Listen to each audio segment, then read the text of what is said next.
Morning, सत श्री अकाल, आदाब, नमस्ते। आप आ चुके हैं अनमोल मेहता सुपर 20 महाभंडारा में। नमस्कार दोस्तों, मैं हूं नवजोत सिंह और आज हम बात करेंगे पॉलिटी के बारे में। पॉलिटी एक इस तरह का सब्जेक्ट है जिसे समझे बिना, अच्छी तरह पढ़े बिना, उनके क्वेश्चंस को अच्छी तरह गो थ्रू किए बिना कोई भी पेपर, कोई भी एग्जाम अच्छे से निकालना कंप्लीटली इम्पॉसिबल सा है। क्योंकि पॉलिटी हमारी डे टू डे अंडरस्टैंडिंग के लिए भी बहुत ज्यादा इम्पोर्टेंट है। सब इंस्टीट्यूट्स इधर उधर की बातें करवा कर, पर्चों पे पर्चे लिखवा कर आपको समझवाते हैं कि हाँ जी आपका पॉलिटी हो गया। बट पॉलिटी के लिए जो सबसे इम्पोर्टेंट चीज होती है वो है कि अंडरस्टैंडिंग कहाँ से आती है। अंडरस्टैंडिंग के बाद किस तरह का सवाल आता है। तो दोस्तों, आज हम इसी बारे में बात करेंगे। So by breaking of the clutches of all the misinformation, let's go towards the analysis of polity in the HPAS exam. So let's start.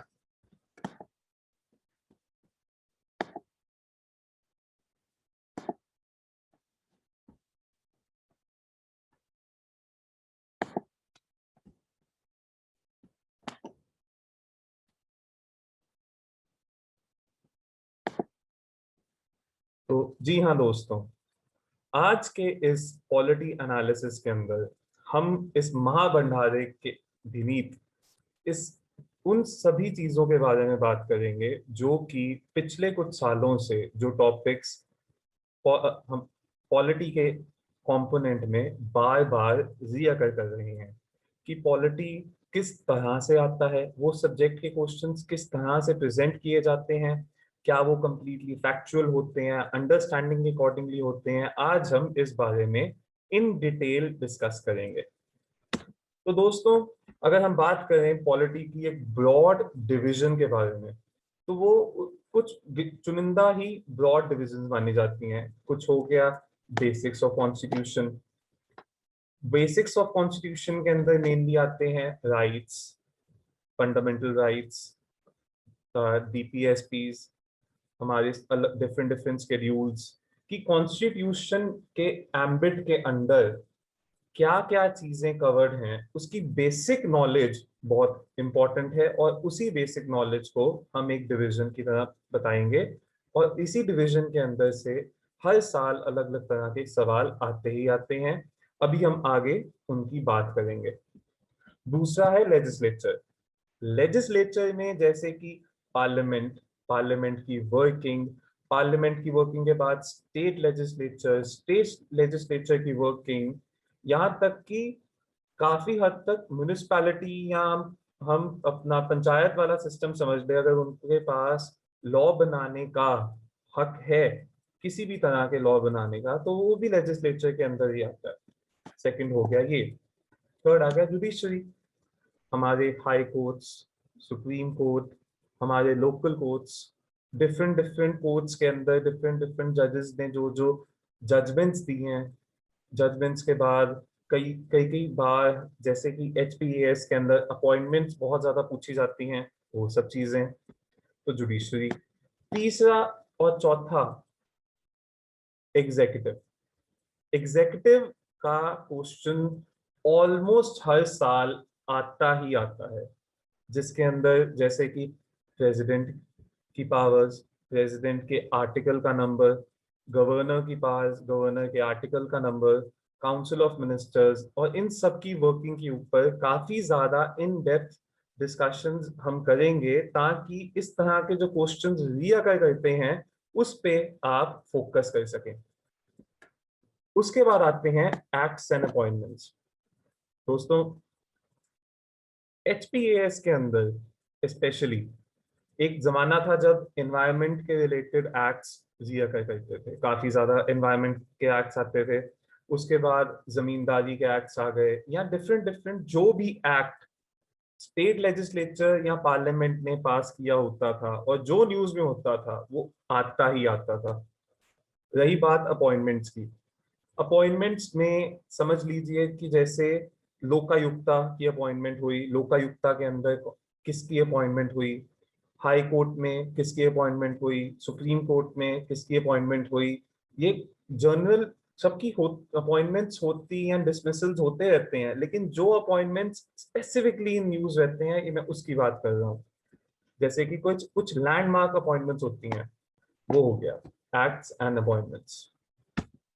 So friends, इस वीडियो के अंतर्गत आपको डिटेल में बताया जाएगा कि कौन से टॉपिक 2020 के एग्जाम के अंदर रिअकर कर चुके हैं और 2020 से पहले किस तरह का ट्रेंड था। अब ट्रेंड पे अगर हम ध्यान दें तो 2020 से पहले पंचायती राज के काफी ज्यादा सवाल आते थे, लेकिन 2019 के अंदर पंचायती राज का एक भी क्वेश्चन नहीं आया और 2020 में सीधा तीन तीन क्वेश्चंस आ गए। तो पंचायती राज के क्वेश्चंस के अंदर उनकी कमिटीज, पंचायती राज की जो डिफरेंट डिफरेंट कमिटीज बनी हैं, उनकी वर्किंग के ऊपर कोई कमेटी बनी है, जिस भी तरह की कमेटी बनी, उसके बाद पंचायती राज का अमेंडमेंट कौन सा हुआ, तो पंचायती राज के रिलेटेड क्वेश्चंस काफी ज्यादा HPAS के अंदर आते आते हैं। उसके बाद आते हैं कॉन्स्टिट्यूशनल एंड अदर बॉडीज। आप सोचते होंगे कि कॉन्स्टिट्यूशनल एंड अदर बॉडीज में क्या होगा। स्टैट्यूटरी बॉडीज हो गई, जो बॉडीज एक लॉ के अंडर बनी हुई है। एक्स्ट्रा कॉन्स्टिट्यूशनल बॉडी हो गई जैसे कि नीति आयोग, जो कि एक सिंपल नोटिफिकेशन से बन गई, वो किसी स्टैट्यूट की तो बनी नहीं हुई है। इस तरह के सवाल 2020 से भी पहले आते रहते थे और 2020 में भी इसका ट्रेंड कंटिन्यू हुआ है। उसके बाद आते हैं कॉन्स्टिट्यूशनल अमेंडमेंट्स। देखिए, अब कॉन्स्टिट्यूशनल अमेंडमेंट्स तो हमारे यहाँ पे इंशाल्लाह हर साल होते रहते हैं, हर बार होते रहते हैं। तो अब हम सोचेंगे कि अब सबके सबको याद करने जाएंगे, जी नहीं, सिर्फ और सिर्फ प्रोमिनेंट वंस जो प्रोमिनेंट हैं कॉन्स्टिट्यूशनल अमेंडमेंट। जैसे कि 42nd कॉन्स्टिट्यूशनल अमेंडमेंट का क्वेश्चन बहुत बार आ चुका है, इसको तो मिनी कॉन्स्टिट्यूशन भी कहते हैं।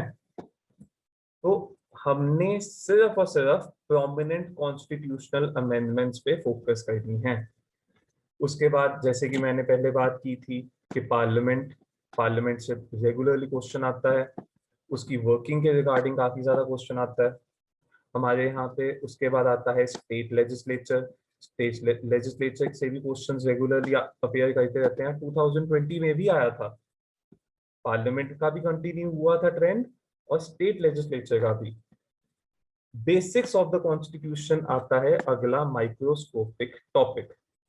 बेसिक्स ऑफ द कॉन्स्टिट्यूशन क्या हुआ, जैसे कि सबसे बेसिक के हमारी कॉन्स्टिट्यूशन के अंदर प्रियम्बल, हमारी कॉन्स्टिट्यूशन के अंदर कि क्या राइट्स दिए गए हैं, हमारे कॉन्स्टिट्यूशन के अंदर बेसिक स्ट्रक्चर क्या है जो सुप्रीम कोर्ट ने डिफाइन किया, कि हमारे कॉन्स्टिट्यूशन की वर्किंग, कि वो उसकी कितनी ताकतें हैं, उसकी कितनी सीमाएं हैं, उस चीज को बेसिक्स ऑफ द कॉन्स्टिट्यूशन कहेंगे। अब बेसिक्स ऑफ द कॉन्स्टिट्यूशन के काफी ज्यादा सवाल आते थे पहले, लेकिन अभी भी इंपॉर्टेंट है, क्योंकि बेसिक्स ऑफ द कॉन्स्टिट्यूशन की नॉलेज होना बहुत ज्यादा इंपॉर्टेंट है। जिसको बेसिक्स ऑफ द कॉन्स्टिट्यूशन की समझ आ जाती है कि हमारे कॉन्स्टिट्यूशन मेकर्स के दिमाग में क्या आया था, किस बेसिस पे अलग अलग लॉज बने हैं, कि हम क्या चीज अचीव करना चाहते हैं अपने संविधान के आधार पर, वो चीज जब समझ आ जाती है तो पॉलिटी के आधे से ज्यादा सवाल बहुत सिंपल लगने लग जाते हैं। फिर आता है जुडिशरी। दोस्तों, खुशी वाली बात यह है कि जुडिशरी का जो पहले ट्रेंड चलता था वो था कि लैंडमार्क जजमेंट्स सुप्रीम कोर्ट की बहुत आया करती थी, कि सुप्रीम कोर्ट ने किसी साल में कोई जजमेंट दे दी तो वो आ गई। नहीं तो केशवानंदा भारती केस तो रेगुलरली किसी ना किसी तरह से किसी ना किसी फॉर्म के अंदर आ जाता था हमारे एग्जाम के अंदर। लेकिन इसकी factual information of the news आजकल ज्यादा इंपॉर्टेंट है, कि जैसे कि हमारे जुडिशरी के अंदर नया हाई कोर्ट कहाँ पे बना, ये सवाल आया था, अभी हम आगे देखेंगे इस बारे में। तो जुडिशरी के ऊपर इतना ज्यादा डिटेल्ड इस बार नहीं पूछा गया, एंड एक्चुअली ये वाला ट्रेंड 2019 से ही थोड़ा थोड़ा गायब होना शुरू हो गया था। तो चलिए आगे बढ़ते हैं। अब वो तो आ गए जो इस 2020 में क्वेश्चंस आए थे, ये वाले तो वो हैं कि पंचायती राज में से तीन तीन क्वेश्चंस आ गए थे, constitutional and other constitutional bodies, amendments, parliament, state legislature, ये सब सवाल आ गए थे। लेकिन जो सवाल 2020 में रीअकर नहीं हुए, जो टॉपिक्स रीअकर नहीं हुए, इसका मतलब ये तो नहीं है कि वो फिर से नहीं आएंगे। कि आप देखिए पंचायती राज 2018 में आया था, उससे पहले हर साल आया, और 2019 में नहीं आया। तो कुछ और टॉपिक्स हैं जो काफी ज्यादा इंपॉर्टेंस रखते हैं, बस इस साल आए नहीं थे 2020 में। जैसे कि इन्वायरमेंटल एक्ट्स, बहुत इंपॉर्टेंट हमको। इन्वायरमेंटल एक्ट्स 2016 17 रेगुलरली आता रहा था। Random acts in the news, जी ये वाला इन्वायरमेंटल एक्ट्स और random acts in the news तो हमारे यहाँ पे जो करंट अफेयर्स की क्लासेस चल रही हैं उसी के थ्रू आपको इजीली समझ आ जाएगा। जहाँ पे कुछ लैग होगा वहां पे मिस इन्फॉर्मेशन देने की जगह पे हम आपको प्रॉपर इंफॉर्मेशन प्रोवाइड करेंगे उस एक्ट के रिगार्डिंग, कि क्या एक्ट इंपॉर्टेंट है और क्या नहीं है। क्योंकि न्यूज के अंदर जो एक्ट इंपॉर्टेंट होगा वो उसकी पॉसिबिलिटी होगी आने की। Making of the constitution, see making of the constitution important इसलिए है कि वो अंडरस्टैंडिंग में काम आता है कि हमारी कॉन्स्टिट्यूशन किस रास्ते पे जा रहा है, किस तरह से जा रहा है, और अचीव क्या करना चाहता है। क्योंकि देखिए अचीव, जिन्होंने हमारा संविधान बनाया उनके दिमाग में एक विजन थी। अब संविधान को चलाने वाले चाहे लोग अलग हैं, लेकिन उस विजन के ऊपर ही चलना उनको भी पड़ रहा है। फिर प्रेसिडेंट साहब तो जैसे कि एग्जाम के अंदर रेगुलर ही थे, 2019 और 18 के अंदर तो दोनों में से एक साल के अंदर तो उनके दो दो क्वेश्चंस आ गए थे, लेकिन इस साल नहीं आए थे 2020 में।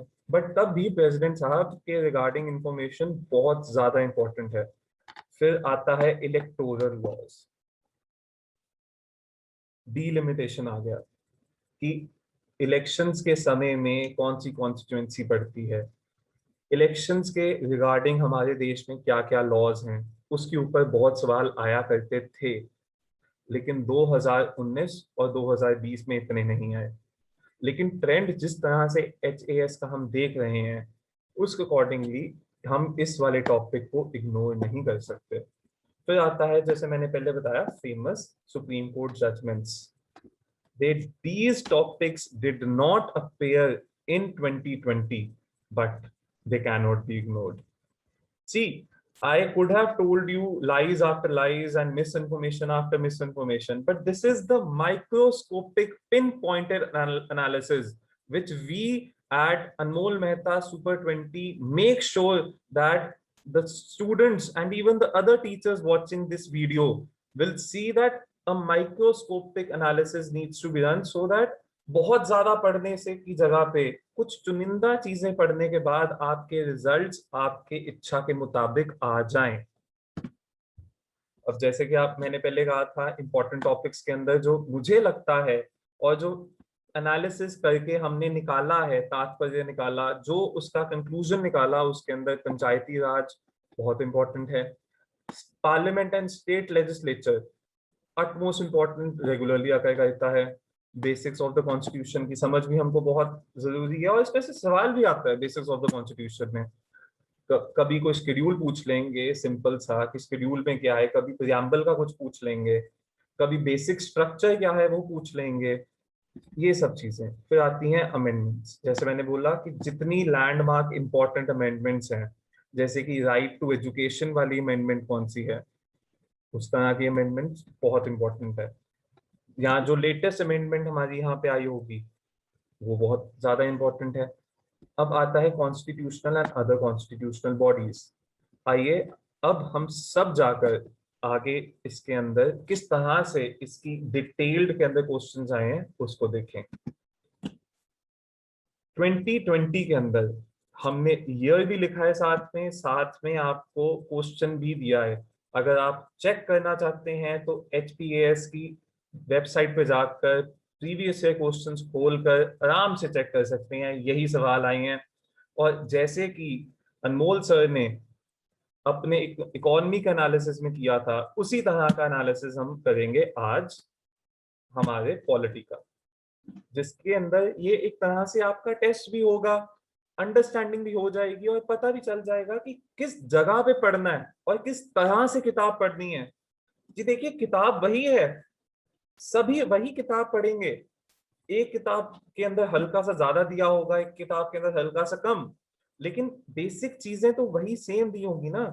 सब वो चीजें सेम पढ़कर ऐसा क्यों होता है कि कुछ लोग सेलेक्ट हो जाते हैं, पास हो जाते हैं, और कुछ लोग सेलेक्ट नहीं हो पाते? उसका मेन डिफरेंस आता है कि जो लोग सेलेक्ट होते हैं वो स्पेसिफिक चीजें पढ़ते हैं। तो जैसे कि अब हम स्टार्ट करेंगे हमारा माइक्रोस्कोपिक एनालिसिस पंचायती राज का। 2020 के अंदर पंचायती राज से एक बहुत ही सिंपल क्वेश्चन आया था। ये किसी टाइम पे इन शॉर्ट्स के अंदर भी आ गया था, जहां पे नेहरू जी की फोटो भी लगी हुई थी।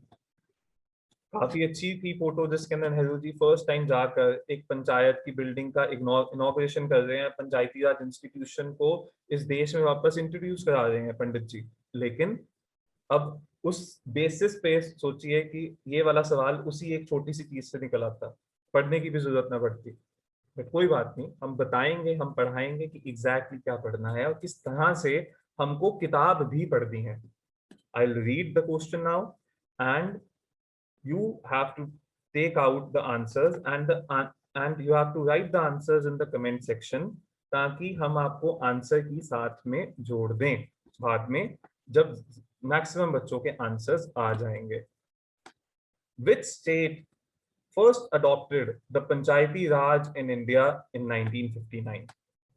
Option A Rajasthan, option B Karnataka, option C Gujarat, option D Punjab। तो अब फिलहाल दो क्वेश्चंस के मैं आंसर दे देता हूं, ताकि आपको ये ना लगे कि जो हम पढ़ा रहे हैं हमें खुद ही नहीं आता, क्योंकि काफी इंस्टीट्यूट्स ऐसे हैं जिनके खुद के टीचर्स के रैंक्स नहीं निकले होते और वो आगे से पढ़ा पढ़ा के कहते हैं कि नहीं जी हम मेंस भी लिखाए हैं, हमने प्री भी दे दिया, और मिस इन्फॉर्मेशन डाली हुई है।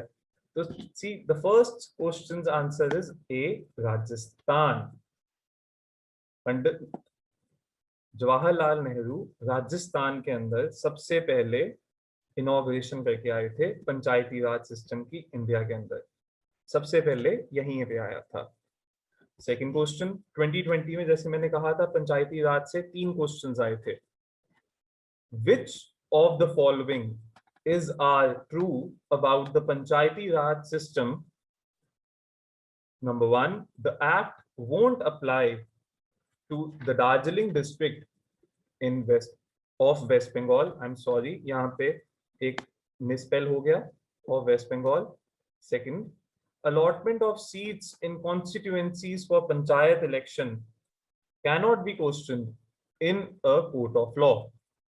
Option A only 1, option B only 2, option C both, option D none।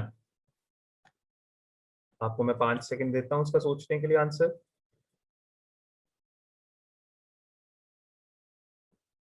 हो गया आंसर? सो इसका आंसर है ऑप्शन नंबर सी। देखिए ये क्वेश्चन हल्का सा ट्रिकी था, लेकिन घबराने वाली कोई बात नहीं है। इस तरह के सवाल इजीली टैकल किए जा सकेंगे। हम आपको जिस तरह से माइक्रोस्कोपिक एनालिसिस देंगे, और क्या पता शायद ये वाला एनालिसिस देखने के बाद ही आपको इतनी समझ आ जाए, कि मैं इच्छा करता हूँ कि इतनी समझ आ जाए कि पता लग जाए कि किस हिसाब से पढ़ना है। हाँ जी, तीसरा question, which of the following are recommendations of LM Singhvi committee? Number 1, Nai Panchayat should be created for a cluster of villages. Number 2, constitutional recognition for Panchayati Raj institutions. Number 3, more financial resources for village Panchayat. Option number A, 1 and 3. Option number B, 1 and 2 and 3. ये मिसस्पेल हो गया लगता है। Option number C, 1 and 2. Option number D, all of these. I'm giving you 5 seconds to attempt this question, and please do write the answers in the comment section, ताकि एक तरह से test ही हो जाए और आप इस टेस्ट के थ्रू ही एनालिसिस के डेप्थ तक जा सकें। हाँ जी, तो answer is all of these. LM. Singhvi साहब, जो कि एक काफी ज्यादा नामे पिछामे वकील थे अपने जमाने के, बाद में उन्होंने पॉलिटिक्स में अपने आप को फोरे किया था, उन्होंने इस कमेटी के अंदर ये सारी रिकमेंडेशंस दी थी। अब इसके बाद के जितने सवाल हैं, जैसे कि 2018 में जो पंचायती राज इंस्टीट्यूशन से क्वेश्चंस आए हैं, उसका जवाब आप हमको कमेंट सेक्शन में दीजिएगा। Number 4th, match list number 1 and list number 2 and select the correct answer from the codes given below. List number 1, Panchayati Raj committees. List number 2, year. Panchayati Raj committees include number 1, H. Hanumantha Rao, number 2, V.K. Rao, number 3, Ashok Mehta, number 4, M. Singhvi. And in the list of years, number 1, 1978, number 2, 1984, number 3, 1986, and number 4, 1985. These are the codes from which you have to find the correct answer. अब आपको इतना तो समझ आ गया होगा कि पंचायती राज committees का किसने हेड की, किस साल आई, उन्होंने क्या रिकमेंडेशंस दी। इसका चाहे डिटेल्ड में चाहे ना जाना पड़े, लेकिन एक आइडिया पता होना चाहिए कि किस तरह से उन्होंने बताया और उन्होंने मेजर रिकमेंडेशन क्या दी थी। काफी ज्यादा इंपॉर्टेंट है पंचायती राज कमेटीज, क्योंकि हमारे देश के अंदर हमारे देश में पंचायती राज इंस्टीट्यूशन की स्थापना चाहे जाकर 1991 में जाके हुई, लेकिन उससे कहीं पहले काफी ज्यादा इंस्टीट्यूट्स, काफी ज्यादा कमेटीज और काफी ज्यादा प्रोमिनेंट लोगों ने पंचायती राज को प्रोमिनेंस की बात की थी कि हमको अपर डाउन अप्रोच नहीं चाहिए, लोअर अप अप्रोच चाहिए, ताकि एक होलिस्टिक डेवलपमेंट हो सके हमारे देश की। और the father of a nation Mahatma Gandhi ji, he also advocated for a strong Panchayati Raj Institute so that the country can develop in a holistic way. Coming on to Parliament and State Legislature, 2020 के अंदर parliament and state legislature की working से तो इतना कोई question नहीं आया, सिर्फ एक राज्यसभा की वर्किंग का क्वेश्चन आ गया था। बहुत ही सिंपल सवाल आया था जो कि 2020 के अंदर न्यूज के भी काफी प्रोमिनेंट था। Which of the following states do not have a bicameral legislature? क्योंकि उस साल काफी ज्यादा न्यूज चली थी कि एक पर्टिकुलर स्टेट जो कि तेलंगाना है, उन्होंने अपना, तेलंगाना नहीं, आई थिंक आंध्र प्रदेश, उन्होंने अपना जो स्टेट लेजिस्लेटिव काउंसिल है उसको डिसॉल्व करने की बात की थी। तो आपको इन 4 ऑप्शंस में से Jammu and Kashmir, Telangana, Karnataka and West Bengal, इन चारों ऑप्शंस में से आपको करेक्ट चूज करना है। Question number 2, Rajya Sabha can delay the finance bill sent for consideration by the Lok Sabha for a maximum period of A, 14 days, B, 15 days, C, 1 month, and D, 6 months.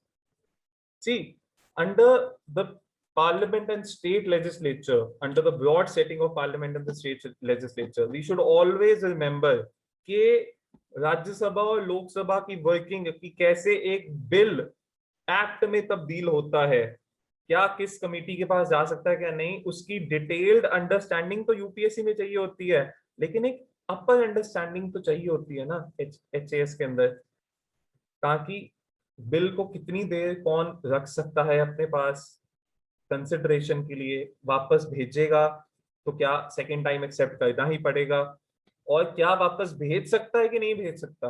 देखिए, अब parliament and state legislature के अंदर overlap करता है president की पास के साथ भी, कि क्या प्रेसिडेंट उसको वेटो कर सकता है कि नहीं कर सकता। ये सारे के सारे क्वेश्चंस हम अपने कोर्स के अंदर इंक्लूड करेंगे।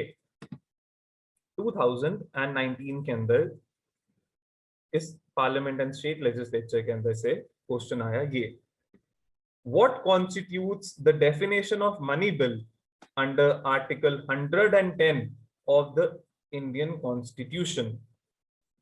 A, the imposition, abolition, alternation and regulation of any tax. B, the regulation of borrowings of money. C, the appropriation of money out of the consolidated fund of India. D, all of the above. Friends, अगर आप अच्छे से देखेंगे कि ये वाला सवाल भी हमारे कॉन्स्टिट्यूशन के अंदर से ही आया, लेकिन पार्लियामेंट की वर्किंग के ऊपर आया कि एक मनी बिल के अंदर क्या क्या माना जाएगा कि वो एक पर्टिकुलर बिल मनी बिल होगा। प्लीज इसके आंसर्स कमेंट सेक्शन में जरूर डालिएगा। Take it as a test so that you can see that what kind of things you need to go through before sitting in this year's exam. दिल से तो यही चाहता है कि जितने व्यूअर्स हैं उन सब के एग्जाम निकल जाए, पॉलिटी का एक भी क्वेश्चन ना गलत हो, लेकिन गलत तब नहीं होगा जब हल्की सी मेहनत के साथ डिटेल्ड लर्निंग की जाएगी, डिटेल्ड टॉपिक्स के ऊपर, डिटेल्ड अंदर घुस कर नहीं कि 4-4 घंटे एक ही चीज को बार बार पढ़ के कि उसके ऊपर पीएचडी करनी हो। अलग अलग इंस्टीट्यूशंस जिन्होंने परिचय लिखवाने होते हैं वो इस तरह के काम करते हैं कि एक टॉपिक पकड़ा, चाहे वो इंपॉर्टेंट हो चाहे ना इंपॉर्टेंट हो, उसको डिटेल में जाकर उस पर पीएचडी करने जितना इंफॉर्मेशन लिखवा दें, चाहे वो एग्जाम पॉइंट ऑफ व्यू से इंपॉर्टेंट ही ना हो। चलिए लेट्स मूव ऑन। अगला आता है बेसिक्स ऑफ द कॉन्स्टिट्यूशन। 2020 के अंदर बेसिक्स ऑफ द कॉन्स्टिट्यूशन में से काफी ज्यादा, अगर मैं कहूं, simple question on the face of it आया, लेकिन हल्की सी अंडरस्टैंडिंग चाहिए थी जिससे कि पता लग जाता कि इसका आंसर क्या है।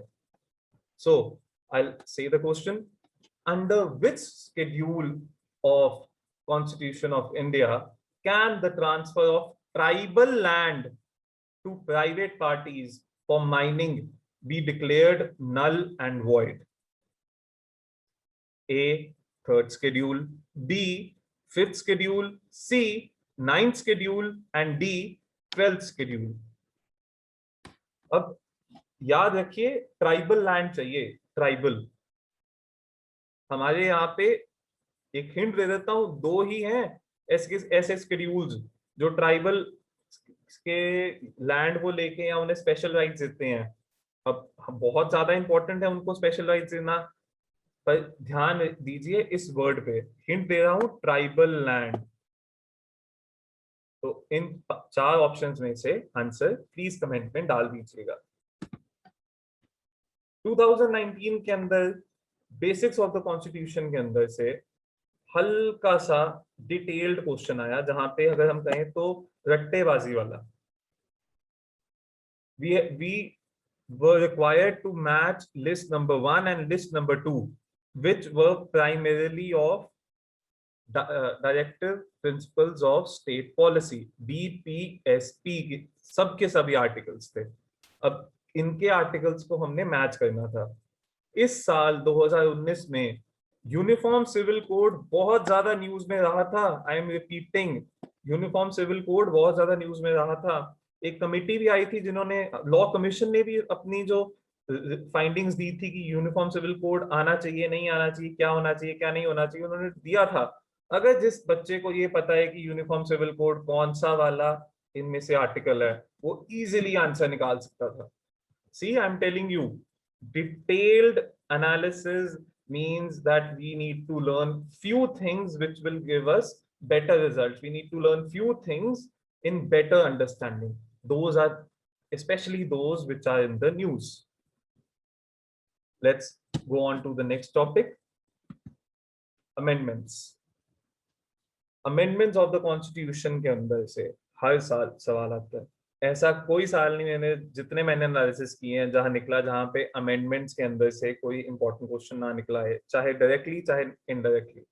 तो 2020 के अंदर इसके अंदर से क्वेश्चन आया था, the constitutional 86th amendment act 2002 deals with right to education, a fundamental right for children in range of 6 to 14 years, right to employment, a fundamental right, option B. Option C, right to employment, a fundamental right for rural people. Option number D, right to education, a fundamental right for children of 5 to 13 years.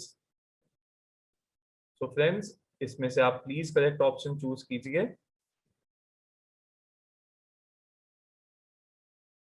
Let's go on to the next question. 2019 में जो आया था, which of the following constitutional amendment act restricted the size of council of ministers to 15% of the total members of Lok Sabha? Option number A,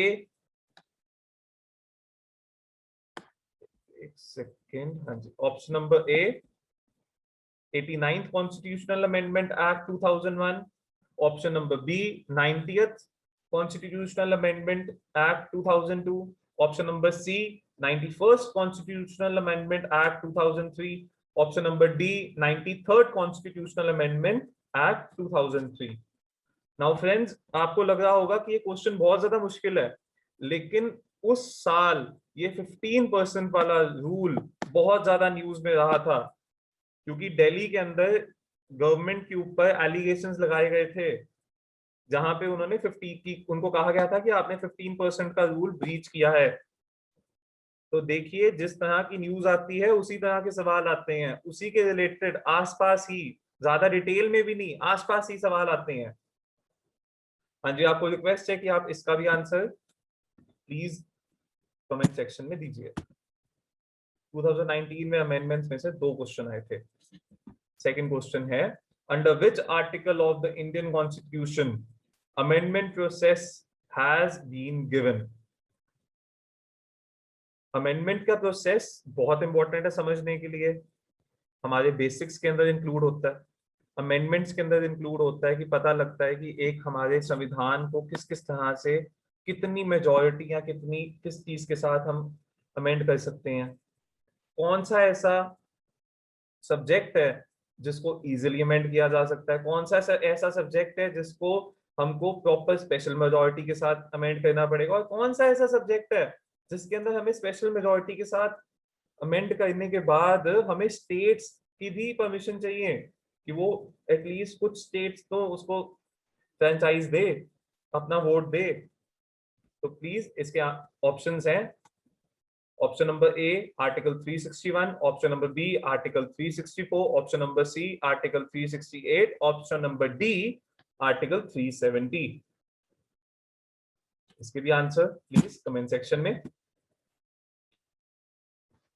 अगला topic आता है constitutional and other bodies. Other bodies जैसे कि statutory bodies etcetera. अब यहाँ पे 2020 के अंदर भी सवाल आया, national human rights commission is a what is it, what is national human rights commission? काफी प्रोमिनेंट है, रेगुलरली न्यूज में भी रहती है, और कॉन्स्टिट्यूशन का भी एक मतलब रेगुलरली अंडरस्टैंडिंग के लिए भी बहुत इंपॉर्टेंट है। वो कौन सा, वो किस, ये कमीशन क्या है? क्या वो एक कॉन्स्टिट्यूशनल बॉडी है, एक्स्ट्रा कॉन्स्टिट्यूशनल बॉडी है, स्टैट्यूटरी बॉडी है एंड पब्लिक प्राइवेट बॉडी है? दोस्तों, पहले तो अब हमको इस चीज की अंडरस्टैंडिंग भी लेनी पड़ेगी कि extra constitutional body, statutory body और कॉन्स्टिट्यूशनल बॉडी में क्या फर्क होता है। वो पर्चे लिखवाने वाले जितने इंस्टीट्यूट्स हैं जो चेस्ट थम्पिंग करते रहते हैं कि 10 में से 10 यहाँ हर एक हमारा ये बच्चा निकला, वो इस चीज की अंडरस्टैंडिंग ही नहीं देते। मैं आपको बताता हूँ कि इसकी एक बार अंडरस्टैंडिंग लग जाए, डेफिनेशन ही दिमाग में अच्छी तरह जब घुस जाएगी कि कॉन्स्टिट्यूशनल बॉडी कौन सी होती है, एक्स्ट्रा कॉन्स्टिट्यूशनल बॉडी कौन सी होती है, स्टैट्यूटरी बॉडी कौन सी होती है और पब्लिक प्राइवेट बॉडी कौन सी होती है, एक बार ये चीज पता लग जाए तो ऐसे क्वेश्चंस बहुत सिंपली सॉल्व हो सकते हैं। चलिए, आप इसका आंसर भी कमेंट सेक्शन में प्लीज दीजिएगा। अब 2019 में कॉन्स्टिट्यूशनल एंड अदर बॉडीज नहीं आया था, लेकिन 2018 में ये वाला क्वेश्चन आया हुआ था। क्वेश्चन है, which of the following are statutory bodies? Select and correct answer from the codes given below. Number 1, University Grants Commission. Number 2, Official Language Commission. Number 3, Railway Board. Number 4, Atomic Energy Commission. As I was saying earlier, कि जब हमें एक basic understanding हो जाएगी कि statutory body, constitutional body और extra constitutional body के बीच में क्या डिफरेंस है, क्या सिमिलरिटी है, किसका क्या होता है, तो इस तरह के सवाल बहुत ज्यादा इजीली निकल जाएंगे। तो दोस्तों ये थे सारे के सारे इंपॉर्टेंट क्वेश्चंस जो कि 2020 में आए थे, और उन वो टॉपिक्स जो कि 2020 में आने के बाद जिन पे प्रॉपर डिटेल में पढ़ाई हमें करनी पड़ेगी, हमें समझना पड़ेगा।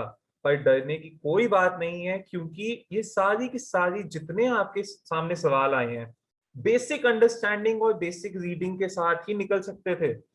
सारे के सारे सवाल Panchayati Raj, parliament and state legislature, basics of constitution, amendments, constitutional and other bodies, ये वाले सवाल इतने ज्यादा रिकर करते हैं अलोंग विद इलेक्टोरल लॉज कि अगर इन्हीं टॉपिक्स को पढ़ के चला जाया जाए तो अगर 10 या 15 सवाल आने हैं उसमें से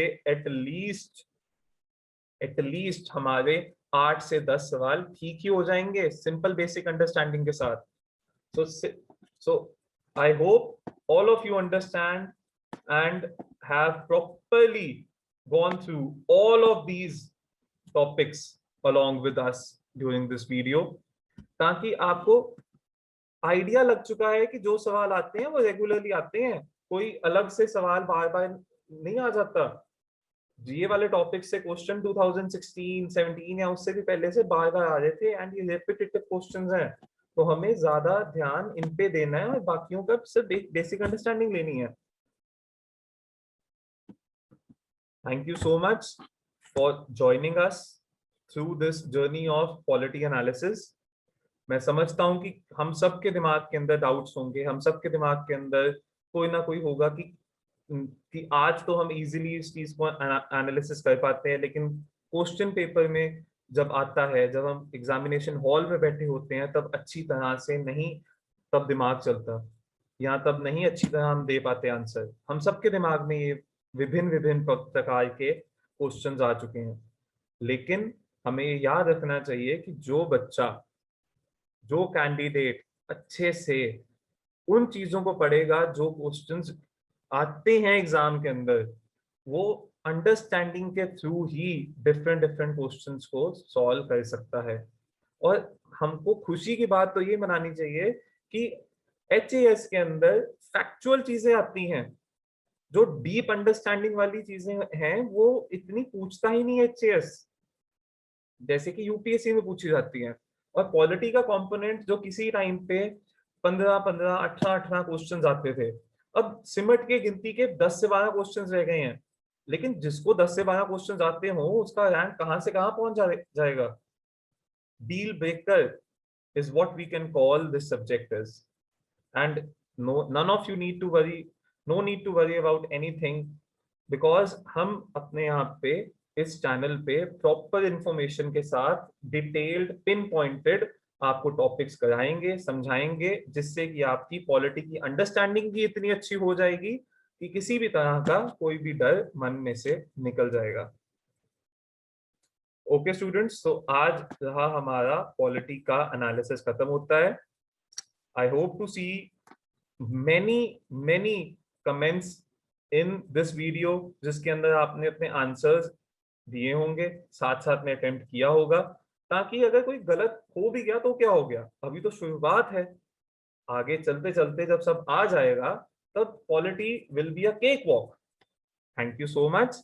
I hope all of you have a very nice day, and I hope कि आप सब लोग राजी हैं, खुशी हैं और बचे हुए हैं। Thank you so much. नमस्कार, नमस्ते, सत श्री अकाल।